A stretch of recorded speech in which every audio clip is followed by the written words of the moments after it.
Hello guys, welcome back to my YouTube channel easy Ayurveda. आज हम देखेंगे अम्लपित्त। अम्लपित्त in modern is correlated with hyper acidity. Nowadays, each and every person is suffering from hyperacidity due to their sedentary lifestyle and false eating habit. First of all, we will see the निरुक्ति etiology of अम्लपित्त। तो निरुक्ति इस प्रकार है, अम्लम च पित्तम अम्ल पित्तम, अर्थात पित्त का अम्लीय हो जाना ही अम्ल पित्त कहलाता है। पित्त का जो प्राकृत रस होता है वो कटु होता है और अम्ल पित्त की अवस्था में पित्त का प्राकृत रस कटु नहीं रह पाता, पित्त अम्लीय हो जाता है और इसी कंडीशन को हम अम्ल पित्त कहते हैं। इसमें अम्ल पित्त के जो निदान हैं वो हैं पित्तवर्धक आहार विहार का सेवन करना, यानी उस चीज़ का रोगी सेवन कर रहा है जिससे जो पित्त दोष है वो बढ़ जाए।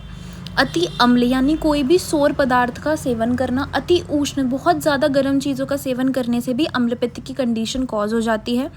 अभिष्यंद अन्न का सेवन करना, अभिष्यंद का अर्थ होता है जो हमारे स्रोतस हैं हमारे शरीर के अंदर, यानी जो हमारे शरीर के अंदर चैनल्स हैं उसके अंदर जो ऑब्स्ट्रक्शन कॉज करता है उसे हम अभिष्यंद कहते हैं। और ऐसे ही अभिष्यंद पदार्थों का, अभिष्यंद अन्न के सेवन करने से हाइपर एसिडिटी यानी अम्लपित्त कॉज हो जाता है। और जो कुलथ होता है, कुलथ का अगर हम प्रयोग करते हैं, कुल्थी की दाल जिसे हम कहते हैं, अगर उसका हम प्रयोग करते हैं तो उससे भी अम्लपित्त की कंडीशन कॉज हो जाती है। तो these were the causes that cause hyper acidity और अम्लपित्त। नाउ वी विल सी कि विच दोष इज विशिएटेड इन हाइपर एसिडिटी। अम्लपित्त में कौन सा दोष जो होता है वो विकृत अवस्था में आ जाता है। तो अम्लपित्त में जो दोष रहता है वो रहता है मेनली पित्त दोष।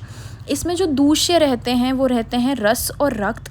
इसमें जो स्रोतस इन्वॉल्व रहता है यानी जो चैनल हमारी बॉडी का इन्वॉल्व रहता है मेनली, दैट इज़ अन्नवह स्रोतस। और इसका जो अधिष्ठान है डिजीज़ का वो है आमाशय। इसमें जो हमारी अग्नि रहती है वो मंद हो जाती है।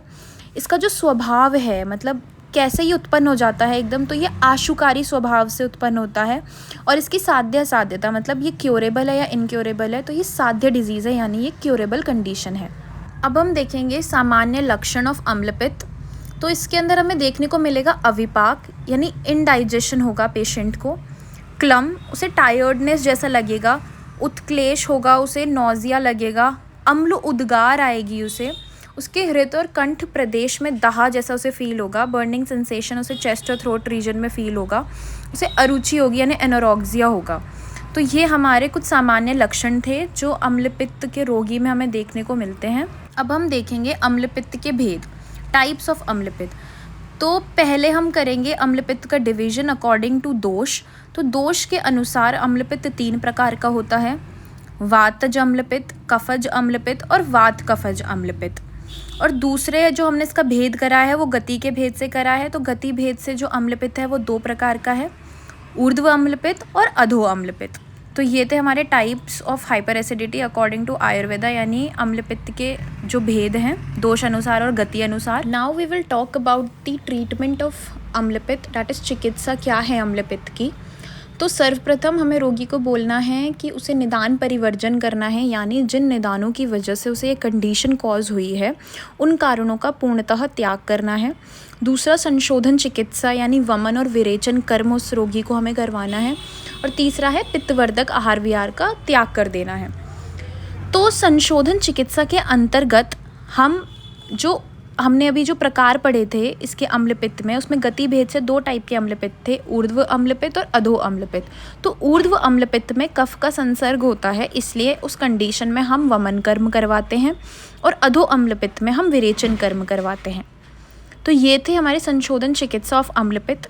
नाउ व्हाट इज़ द शमन चिकित्सा ऑफ अम्लपित्त। अम्लपित्त की शमन चिकित्सा में हम दे सकते हैं शंख भस्म, सूत शेखर रस, अविपत्तिकर चूर्ण और त्रिफला चूर्ण। तो ये थी हमारी शमन चिकित्सा ऑफ अम्लपित्त। दैट वाज ऑल अबाउट अम्लपित्त hyper acidity. Thank you for watching my video. Please do like, subscribe and share my channel as much as you can. Thank you. See you in the next video.